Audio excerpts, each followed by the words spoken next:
എന്നേക്കാൾ നന്നായിട്ട് മിന്നുവിനെ അമ്മയ്ക്ക് അറിയാലോ. എന്നിട്ടും അപ്പം വേണ്ടാത്ത പിടിവാശിയാ. അമ്മ എന്നെ അപ്പനോട് സമ്സാരിക്കും. ഇക്കാര്യത്തിൽ അപ്പനത് ഒറ്റ അഭിപ്രായമുള്ളൂ. അത് നടക്കില്ല, സമ്മതിക്കില്ല. അപ്പം വാശിയിലാണെങ്കിലേ ഞാനും വാശി. ലക്ഷ്മിനി അവരൊന്ന് പറഞ്ഞു മനസ്സിലാക്ക്. ഇവനെയല്ലേ പഠിപ്പിക്കേണ്ടത്. എന്തായാലും എന്റെ മോൻ കൊട്ടാരത്തിലെ അടിച്ചു കളിക്കാരുടെ പിന്നാലെ ഒന്നും പോയില്ലല്ലോ. ഞാനിപ്പോ ഇങ്ങോട്ട് വന്നത് അതൊന്നും ചോദിക്കാനല്ല, എല്ലാം എനിക്കറിയാം. നിനക്ക് എന്തറിയാന്നാ? അങ്ങനെയാണെങ്കിൽ എനിക്ക് നിന്നെ കുറിച്ച് ചിലത് പറയാനുണ്ട്. എന്താ നിനക്ക് എന്നെ പറ്റി പറയാനുള്ളത്? കൊട്ടാരത്തിനകത്ത് ചായ കൊടുക്കലും മിന്നൂനൊരിക്കലും പ്രാർത്ഥനയും ഒന്നും എന്നെ കൊണ്ട് പറയിപ്പിക്കണ്ട. അതെല്ലാം ഞാനായിട്ട് അങ്ങനെ ക്ഷമിക്കാം. അങ്ങനെ നിങ്ങളുടെ പ്രശ്നം പിന്നെ പരിഹരിക്കാം. ഏജ് ഓവർ കേസല്ലേ. പക്ഷെ ആദ്യയുടെ കാര്യത്തിൽ അമ്മയുടെ അഭിപ്രായം എന്റെ തീരുമാനം തന്നെ അവളുടെയും. അല്ല, എനിക്കും ആ കുട്ടിയെ ഇഷ്ടം. മതി, എനിക്ക് അമ്മയുടെ സപ്പോർട്ടുണ്ടായ. അതന്നെ. ഇവരെന്തു പറഞ്ഞാലും പിന്താങ്ങാൻ നീണ്ടല്ലോ. അങ്ങനെ ഇവന്റെ താളത്തിനൊത്ത് തുള്ളിയന്റെ ഫല നമ്മളിപ്പോ അനുഭവിക്കണേ. ആ ഒറ്റ കാരണം കൊണ്ട് എവിടെ വരെ എത്തിയത് അത് അമ്മയും മോനും മറക്കണ്ട. എന്റെ ലക്ഷ്മി നമ്മുടെ മകനാണ് ഇവനെന്ന് ഈ തറവാട്ടിൽ അറിഞ്ഞാൽ അവർ ഈ ബന്ധത്തിന് സമ്മതിക്കുന്നു തോന്നുന്നുണ്ടോ നിനക്ക്? ലക്ഷ്മി അമ്മയുടെ മകനാണ് ആദ്യം എന്നറിഞ്ഞാൽ ഒരുപക്ഷെ വർമ്മ സാരി കല്യാണത്തിന് സമ്മതിച്ചേക്കും. പക്ഷെ ആന്റണിച്ചനാണ് അച്ഛനെന്നറിഞ്ഞാൽ അപ്പനെ സാറിന് വലിയ കാര്യമൊക്കെ തന്നെയാ. പക്ഷെ ആന്റണിച്ചൻ ഇപ്പോഴും ഭക്ഷണം പിന്നാമ്പുറത്താ. പിന്നെ ആന്റണിച്ചൻ ഒരു വെളുത്ത ക്രിസ്ത്യാനി ആയിരുന്നെങ്കിൽ നമുക്കൊരു പൊണൂലൊക്കെ അങ്ങനെ ഇട്ട് അഡ്ജസ്റ്റ് ചെയ്യായിരുന്നു. അതൊന്നും എനിക്കറിയില്ല. എന്റെ മോന് ചേരുന്ന കുട്ടിയാ മിന്നു. ഓഹോ, നിന്റെ മോൻ. അപ്പൊ ഇവൻ എന്റെ ആരുമല്ല. മിന്നു ഉണർന്ന എന്നെ തിരക്കും. പീതാംബര,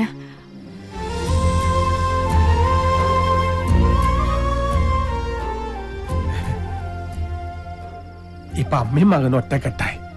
ഈ അപ്പം പുറത്ത് നടക്കട്ടെ.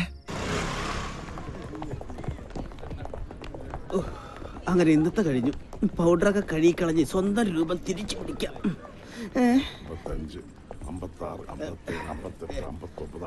മൊത്തം തന്നോളൂ. കാക്കേ ഞാൻ ഇറങ്ങി. നീ വീട്ടിലേക്ക് പോക്കൂ. അല്ല, നമ്മുടെ എൻഡിയും ചെയ്യുമ്പം ഇതുവരെ ഇറങ്ങിയിട്ടില്ലേ? ഓ എന്റെ വയ്ക്കത്തപ്പാ, ഇപ്പൊ മനസ്സിലായി. എന്താണ് തേണ്ടി ആദ്യം പറയാത്തത്? ഇതെങ്ങാനും ആ മിന്നു മോളറിഞ്ഞാൽ അന്ന് തന്നെ ആ തറവാട്ടിൽ അടിച്ചു പുറത്താക്കും. അതോർത്ത് സാറ് വിഷമിക്കണ്ട, അവരിപ്പോഴും കറങ്ങൂല. അല്ല സാറേ, രണ്ടുപേരും ഈയിടെയായിട്ട് ഭയങ്കര ഡിസ്കഷനിലാണ്.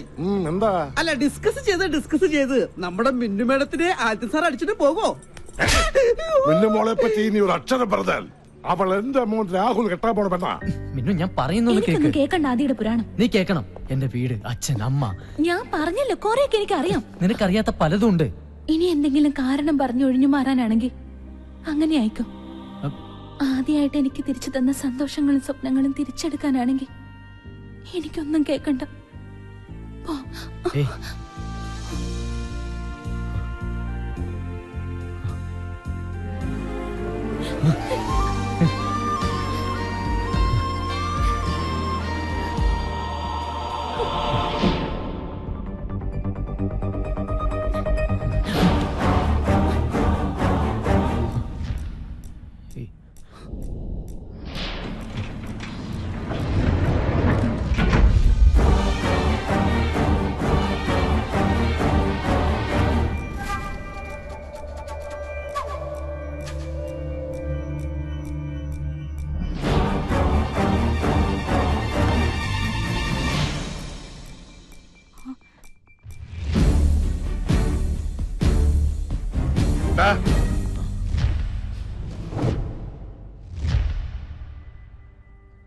നിനക്ക് മിന്നുമോളെ ഇഷ്ടാണോ?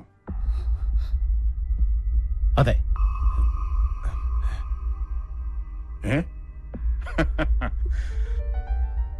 എന്റെ മനസ്സിലും ഇങ്ങനെ ഒരു ആഗ്രഹം ഉണ്ടായിരുന്നു.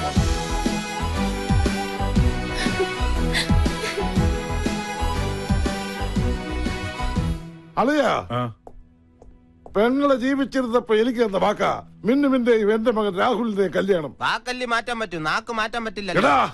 എന്തായി അറിയാ, ആദിത്യനും ലക്ഷ്മിയും വന്നതിന് ശേഷമാണ് നഷ്ടപ്പെട്ടു പോയ എന്റെ മോളുടെ കളിയും ചിരിയും എനിക്ക് തിരിച്ചു കിട്ടിയത്. എന്റെ മോളുടെ സന്തോഷമാണ് എനിക്ക് വലുത്. അതുകൊണ്ട് ഇവരുടെ കല്യാണം നടത്താൻ ഞാൻ തീരുമാനിച്ചു.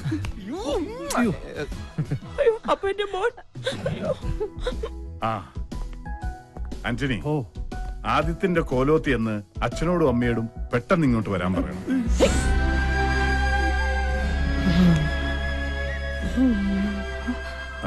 അന്നിങ്ങ് വന്നേ.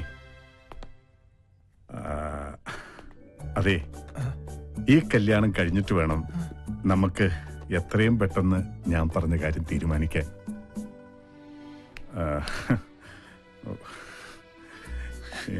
ഈ കാര്യം പറയുമ്പോ എനിക്കൊരു ഏതാണ്ട് പോലെയാ ഒരിത്. ഇത്തരം സന്ദർഭങ്ങളിലാണ് സിനിമയിൽ ഡ്യൂപ്ലിക്കേറ്റ് അച്ഛനെ അമ്മ ഇറക്കുമതി ചെയ്യാറ്. എന്റെ മോൻ ആശിച്ചതൊന്നും ഈ അപ്പ നടത്തി കൊടുക്കാതിരുന്നിട്ടില്ല. നീ പറഞ്ഞതുപോലെ ഞാനാണ് അവന്റെ അപ്പനെന്നറിഞ്ഞ വേണ്ട, ഞാനായിട്ട് അവനൊരു ജീവിതം ഇല്ലാതാക്കണ്ട. കൊട്ടാരത്തിൽ ഒരു പെണ്ണിനെ തന്നെ എന്റെ മോൻ കെട്ടുമ്പോൾ ലക്ഷ്മിക്ക് വലിയ സന്തോഷാവും.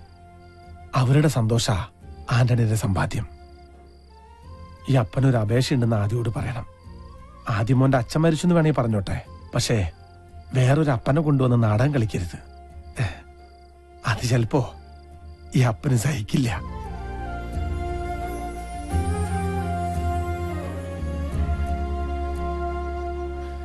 ഞാൻ തടഞ്ഞില്ല.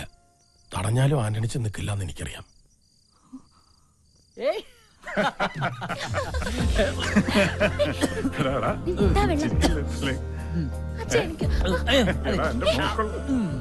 ലക്ഷ്മിയമ്മേ, നമ്മളൊക്കെ വെളുത്തവരാ, ആന്റണിച്ചൻ കറുത്തവനും. പക്ഷെ ആന്റണിച്ചന്റെ മനസ്സിന്റെ വെളുപ്പ് നമുക്കാർക്കുമില്ല. അതുകൊണ്ട് ഞാനും ആന്റണിച്ചന്റെ അടുത്തേക്ക് പോവാ.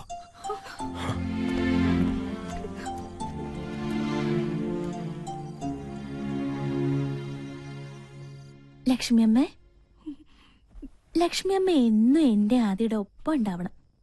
എവിടേക്കും വിടില്ല ഞാൻ എന്റെ ലക്ഷ്മിയമ്മ. ലക്ഷ്മിയമ്മ, എന്താ പറ്റി? ഒന്നുമില്ല മോളെ, മോടെ സ്നേഹം കണ്ടപ്പോ. ഈ ലക്ഷ്മിയമ്മ എന്താ ഇങ്ങനെ കുട്ടികളെ പോലെ?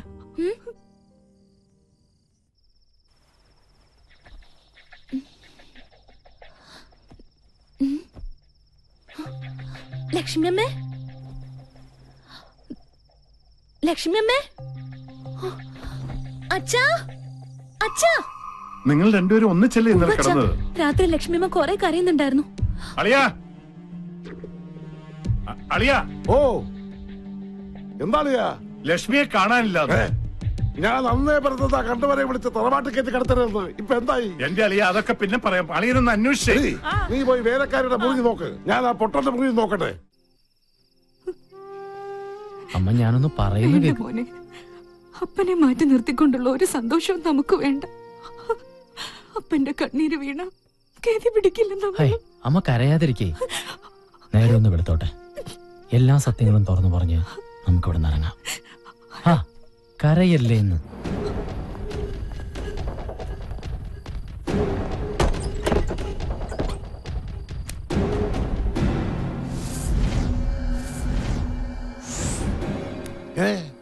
പൊട്ടനെ കാണാനില്ലല്ലോ.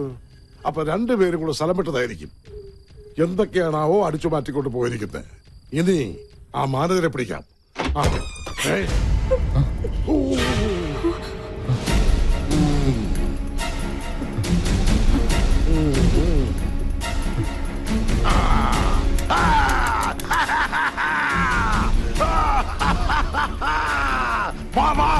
എല്ലാരും വേഗം വാ. അച്ഛനും മകളും കൺകുളിർക്കെ കാണാൻ. ഇനിയെങ്കിലും ഈ മാധവർമ്മ പറയുന്നു ഒന്ന് വിശ്വസിക്ക്.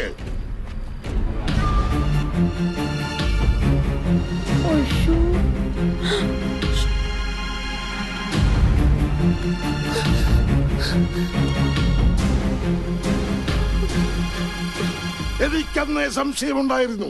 കോലത്തെ അടിച്ചു തളിക്കാർ ഇവിടെ തന്നെ എത്തണമെങ്കിൽ തമ്പുരാൻകുട്ടിക്ക് ഇവളുമായി എന്തോ ശരിയല്ലാത്ത ബന്ധമുണ്ടായിരുന്നു. വേണ്ട, ഇനി എന്നെ അങ്ങനെ വിളിക്കരുത്.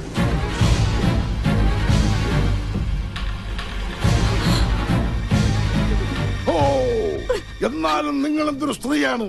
മകന്റെ പ്രായമുള്ള ഒരു പയ്യനുമായി.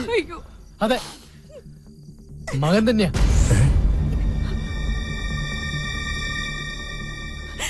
ഈ അമ്മ പ്രസവിച്ച സ്വന്തം മകൻ. ഇനിയും പറയാം, എന്നെ ഇവിടെ നിങ്ങൾക്ക് പരിചയപ്പെടുത്തിയ ഡ്രൈവർ ആന്റണി എന്റെ അപ്പനാ.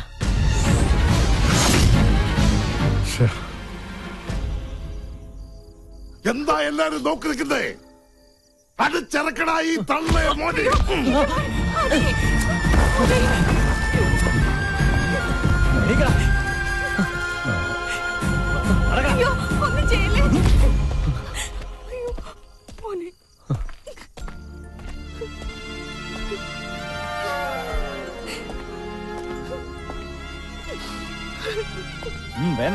നടക്കടാ.